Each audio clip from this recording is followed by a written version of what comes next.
తండాలలో, గూడాలలో, మారుమూల పల్లెల్లో మనకు కనిపిస్తాయి. ఏది ఏమైనా జూన్ 2, 2014 ఈ నేపథ్యంలో తెలంగాణ రాష్ట్రం ఏర్పడ్డది. ఈ రాష్ట్ర ఆవిర్భావము, గొప్ప ఆశయాలు, అద్భుతమైన కళలతో 4 కోట్ల ప్రజలు తమ జీవితంలో ఒక కొత్త ప్రయాణాన్ని మొదలుపెట్టిండ్రు అధ్యక్ష.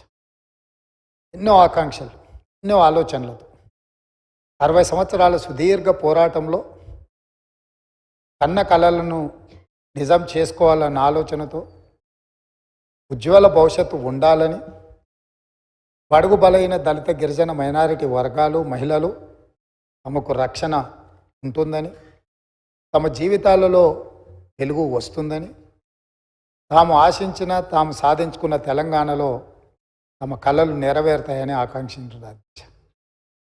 9.5 సంవత్సరాల తర్వాత ఈరోజు ఈ సభలో మనందరం మళ్ళీ తెలంగాణ నేపథ్యాన్ని, 9.5 సంవత్సరాల గత పాలనలో జరిగిన అంశాలను ప్రస్తావించుకుంటూ ఇంకా కూడా ఆనాటి విధ్వంసకరమైన పరిస్థితులు, ఆధిపత్యం చెలాయించడం, పోలీసులను పెట్టి అణిచివేయడం, ప్రభుత్వం మారినా మన జీవితాలలో మార్పు వచ్చినా ఇంకా భయం మనల్ని వెంటాడుతూనే ఉంది అధ్యక్ష.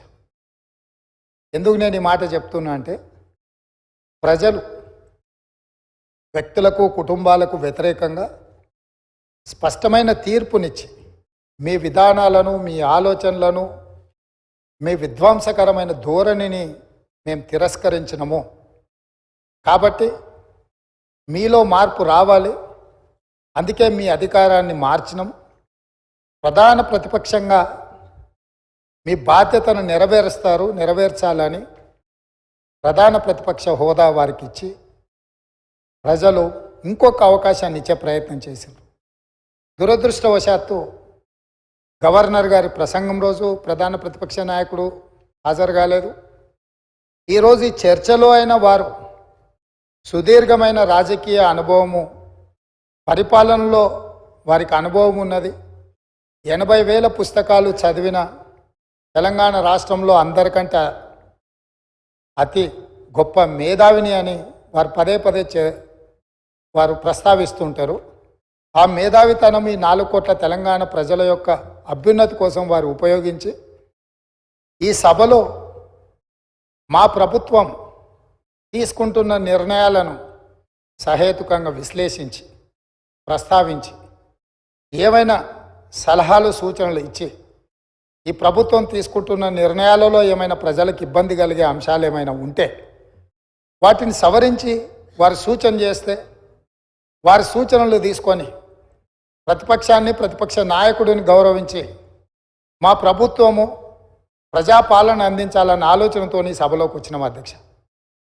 కానీ ప్రధాన ప్రతిపక్ష నాయకుడు రాకపోవడం, ఆ కుర్చీ ఖాళీగా ఉండడం ఈ సభ యొక్క గౌరవానికి మంచిది కాదని చెప్పి తమరి ద్వారా ప్రతిపక్ష నాయకుడికి సూచన చేస్తున్నారు అధ్యక్ష.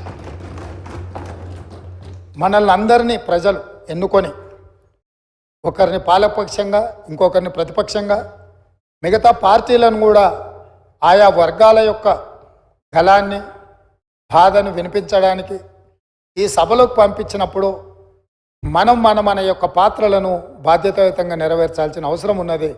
భవిష్యత్తులోనైనా ఆ దిశగా ఈ సభలో ప్రతిపక్ష నాయకుడు అడుగుడు వేయాలని నేను కోరుకుంటున్నాను, భావిస్తున్నాను అధ్యక్ష. ఏది ఏమైనా అధ్యక్ష, మేము ఈ రోజుకి దాదాపుగా డిసెంబర్ 7 నుంచి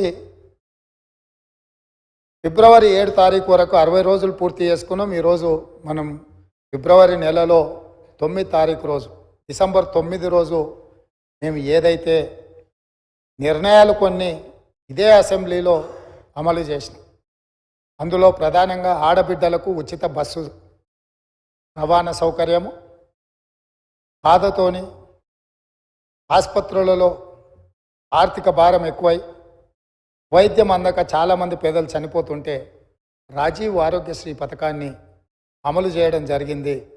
ఈ రోజుకు సరిగ్గా పథకాలు అమలు చేసి 2 నెలలు పూర్తి చేసుకుంటున్న సందర్భంలో ఈ పథకాలు అమలు చేయడానికి సహకరించిన నా మంత్రివర్గ సహచరులకు మా శాసనసభ్యులందరికీ కూడా మనస్ఫూర్తిగా వారికి అభినందనలు తెలియజేస్తున్నా అధ్యక్ష.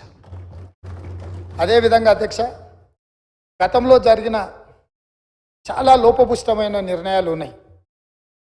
వాటిని సవరించుకుంటూనే వాటిని సరైన దిశగా తీసుకువెళుతూ ప్రజలకు ఒక మంచి పరిపాలన అందించాలని అహర్నిశలు ప్రతి నిమిషము మా ప్రయత్నం మేము చేస్తున్నాం అధ్యక్ష. ఇందులో భాగంగానే మొన్న జరిగిన క్యాబినెట్లో లేదా గవర్నర్ గారి ప్రసంగంలో కొన్ని ప్రధానమైన అంశాలను మేము పొందుపరచడం జరిగింది. నేను చూసిన డాక్టర్ పల్లా రాజేశ్వరరెడ్డి గారు మాట్లాడేటప్పుడు ప్రభుత్వం తీసుకున్న కొన్ని మంచి పనులను వారు అభినందిస్తారేమో అని, అదేవిధంగా ప్రభుత్వం తీసుకుంటున్న నిర్ణయాలలో ఏమైనా ఒకవేళ వాళ్ళ దృష్టిలో సవరించుకోవాల్సిన సూచనలు ఏమైనా ఉంటే వారు సూచన చేస్తారేమని నేను ఆసక్తిగా విన్నా అధ్యక్ష.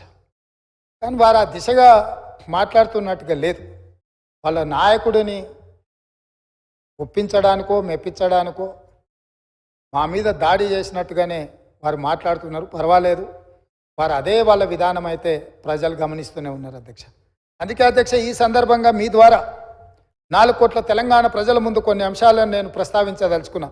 మా మంత్రివర్గంలో తీసుకున్న నిర్ణయాల మీద ప్రధానంగా తెలంగాణ ఉద్యమం సందర్భంగా ఏ వీధుల్లో చూసినా, ఏ వాహనం చూసినా, చాలామంది ఉద్యమకారుల గుండెల మీద కూడా టీజీ అని పచ్చబొట్టు పొడిపించుకున్న సందర్భాలు, ఉదంతాలు మనం చాలా చూసినాం. బండ్ల మీద రాసుకోవడమే కాదు, ఆనాడు ఏపీ అని ఉంటే ఏపీ వద్దు, టీజీ ఉండాలి, టీజీ కావాలి అని బండ్ల మీద టీజీ రాసుకోవడమే కాదు, గుండెల మీద కూడా పచ్చ పొడిపించుకున్న సందర్భాలు, తమ రక్తాన్ని చిందించి ఆ రక్తంతో గోడల మీద రాతలు రాసిన యువకులు టీజీ అని రాసుకున్నారు అధ్యక్ష. కేంద్ర ప్రభుత్వం కూడా తెలంగాణ రాష్ట్రం ఏర్పడ్డ తర్వాత టీజీ అని వాళ్ళు నోటిఫై చేస్తే జూన్ 2, 2014 నాడు రాష్ట్రం ఏర్పడ్డ మొదటి రోజే ప్రమాణ స్వీకారం చేసిన ప్రభుత్వం టీజీ బదులు టీఎస్ అని చెప్పి వారి రాజకీయ పార్టీకి నకలుగా టీజీని టీఎస్గా మార్చి ఆనాటి ప్రభుత్వం నిర్ణయం తీసుకున్నది అధ్యక్ష. అందుకే మేము జరిగిన తప్పిదాన్ని సవరిస్తూ ఈ రాష్ట్రం టీఎస్ కాదు, తెలంగాణ ప్రజలు కోరుకున్న విధంగా టీజీ ఉండాలి, తెలంగాణ ప్రజల యొక్క ఆత్మగౌరవం, త్యాగాలు ప్రతిఫలించాలి అన్న ఆలోచనతోని మా ప్రభుత్వం, మా మంత్రివర్గం టీఎస్ను టీజీగా మార్చింది. టీజీగా మార్చినందుకు స్వాగతిస్తారనుకున్న, ఆ వైపు నుంచి ప్రభుత్వాన్ని అభినందిస్తారనుకున్న అధ్యక్ష. కానీ అది నిరాశనే కలిగించింది. అయినా మేమేం అధైర్యపడాలన్న ఆలోచనలో లేము, మేము ముందుకు వెళ్తాం అధ్యక్ష. అదేవిధంగా అధ్యక్ష, అధికారిక చిహ్నం ఎక్కడైనా, ఏ రాష్ట్రంలో అయినా, ఏ దేశంలో అయినా, ఈ ప్రపంచంలో రాచరిక వ్యవస్థను కాదని, ప్రజాస్వామిక పాలన ఉండాలని వేలాది లక్షలాది మంది పోరాట యోధులై యుద్ధంలో ముందు భాగాన నిలబడి రక్తం చిందించి నేల కొరిగి ప్రజాస్వామిక పరిపాలనను సాధించుకున్నారు. ఆ కోవలో భాగంగానే తెలంగాణ రాష్ట్రం నిజాంలకు, రజాకర్లకు వ్యతిరేకంగా